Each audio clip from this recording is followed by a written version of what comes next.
All right, guys, first day of NFL free agency is in the books. We had a lot of interesting things happen, and even though it took a few hours, the Seahawks actually did something, and they did some things that are pretty significant. So, obviously, I already spoke about these things at length in my streams.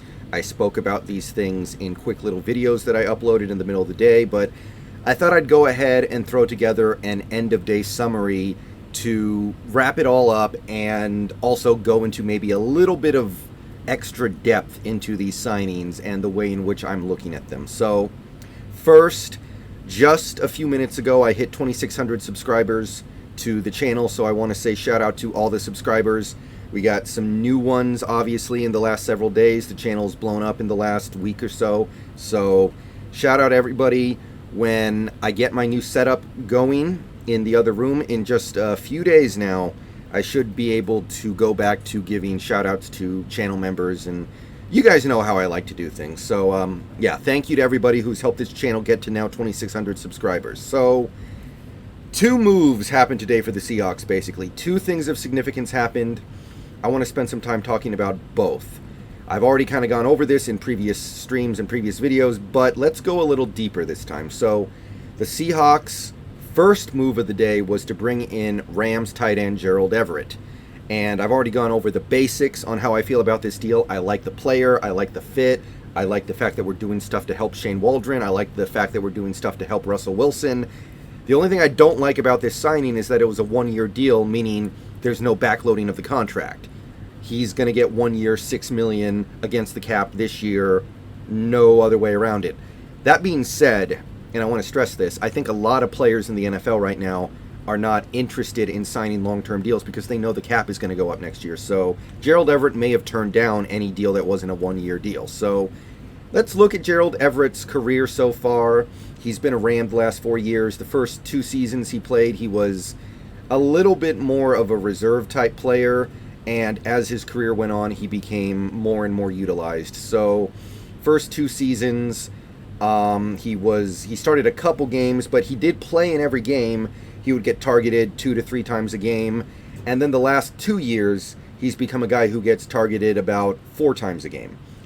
Last 3 years, he has over 30 catches. Over the last 2 years in particular, he has 78 total receptions and just over 800 total yards.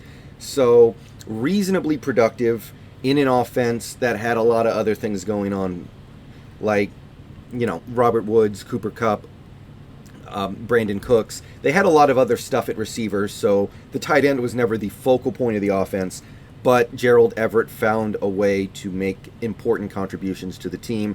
Catch percentage is a little lower than you would like for a tight end, I think, but that could have as much to do with Jared Goff as anything else. So if you look at these numbers, they're pretty good. He hasn't had his big monster breakout season, which is why he's not getting the bag yet, but I think we can clearly see that these numbers put him well above any tight end that the Seahawks had last season, at least. Pro Football Focus, last season his Pro Football Focus grade was just okay, 62.8, despite him putting up career highs in receptions and yards.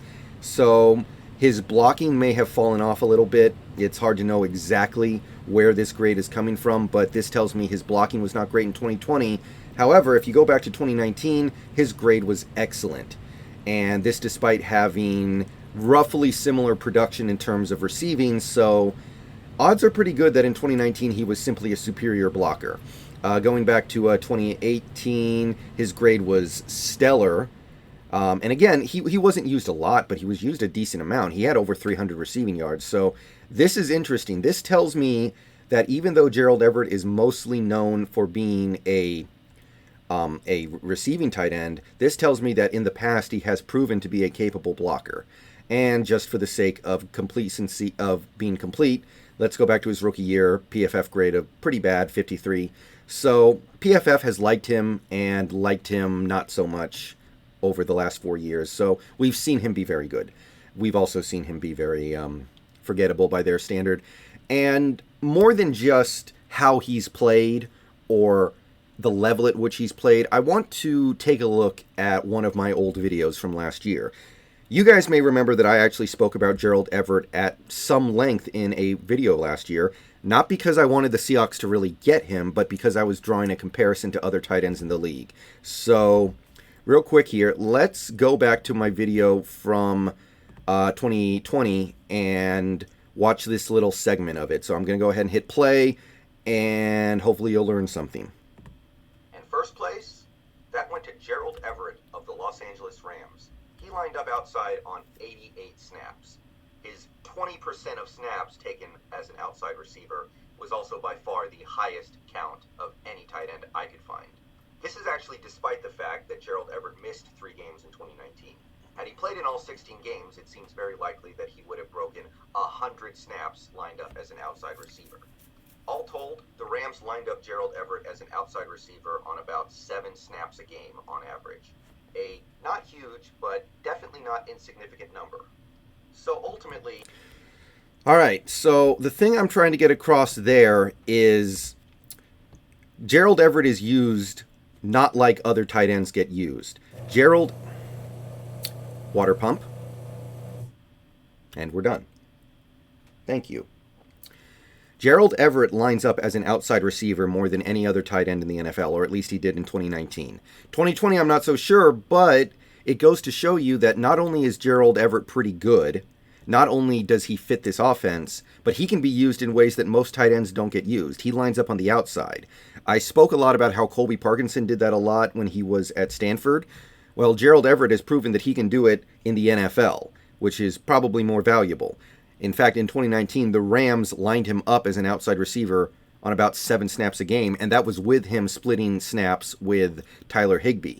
If he becomes the full-time number 1, no split snap tight end, or minimal split snaps with Will Dissly type of guy, he might be lining up outside on 10 snaps a game. So that's interesting, because right now the Seahawks are a little short on depth at receiver. We've got DK Metcalf, who is great. We've got Tyler Lockett, who is really good. For now, we have Tyler Lockett anyway, but right now the number 3 would be Freddie Swain. The number 4 would be Penny Hart, Aaron Fuller, John Ursua. There's some stuff rattling around at the bottom of the depth chart that we're not showing a ton of faith in at the moment. So if Gerald Everett can be good for us, not only will he remove the load from the receiver spot in terms of pure production, but he might be able to remove the load for them in terms of lining up outside, because we know Lockett likes to line up in the slot. We know that Metcalf likes to line up in the slot sometimes, so that doesn't leave us with a ton of flexibility at outside receiver. So if Gerald Everett can line up at outside receiver just 10 times a game, that makes a big difference. And it means that we might not need to add another receiver this offseason. We might just be good with Freddie Swain as the nominal number 3. We might be good with hoping that guys like Penny Hart or Aaron Fuller can break out and give us a little something as the season goes on. So this signing not only makes sense in terms of a pure, this guy is good, we want a good player type of stuff, it also helps reduce our need at wide receiver. So at this point, don't be surprised if we skip out on bringing in David Moore or bringing in any other free agent wide receiver and we just roll with what we have, because Gerald Everett can handle that. All right, the other big thing that the Seahawks did today was trade a 5th-round pick for Raiders guard Gabe Jackson. And I already spoke a little bit about him as well, but let's go in on this one a little bit. So he's been around a while. He's been in the NFL for about 7 years now, and he started at least 11 games in every year of his career. So he's not an Iron Man. He missed 5 games in 2019. He missed 3 games in 2018. But he's pretty damn reliable. And to me, this was a nice pickup just for that. It's a nice pickup because he's only going to be 30, so I'm not too worried about age becoming a big issue. So we didn't give up a lot. We got a player who has generally been very reliable over his whole career, 7 years of quality service for the Raiders.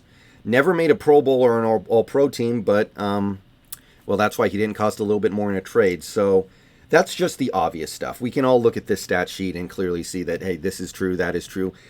Let's try to figure out exactly how we're going to use him, because as you can see, Gabe Jackson played left guard his first 2 years in Oakland, and the last 5 years he's been a right guard. In 2020, he was a right guard, not listed as such here for some reason, but that's what he was. So that's kind of interesting because I think we all know that as of right now, minus Gabe Jackson, the Seahawks have a gargantuan-sized hole at left guard, and the right guard spot is really solid because of Damian Lewis. So let's take a look at Gabe Jackson on Pro Football Focus and see if they can tell us anything interesting. So 2020, he played over 1,000 snaps, did not allow a single sack, only had 3 penalties. His PFF grade was not even 64. Now, this is one of those times when all I can do is take a look at Pro Football Focus and wonder, what are they seeing? I have said many times before that I think PFF has many issues with the way they evaluate players. I think they're often wrong. I think they're often subjective. I think the fact that they release these grades so quickly is indicative of the fact that they can't be that accurate. So, based on the fact that he played over 1,000 snaps and gave up 0 sacks for a relative statue quarterback like Derek Carr, I can only assume that either A, Pro Football Focus is way off on this guy, or he simply wasn't a very good run blocker. So, chew on that for however much you care to.